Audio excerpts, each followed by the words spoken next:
To understand why the 4ART app is so secure, you have to know what blockchain technology means.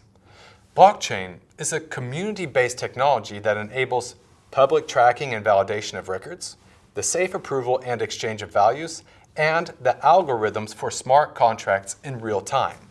It's called a blockchain because computers periodically collect, verify, and record transaction data groups called blocks.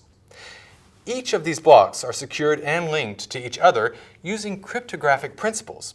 So each block has its own digital ID, the so-called hash, and each new block's hash gets bound to the previous block's hash, thus forming an unbreakable chain, the blockchain.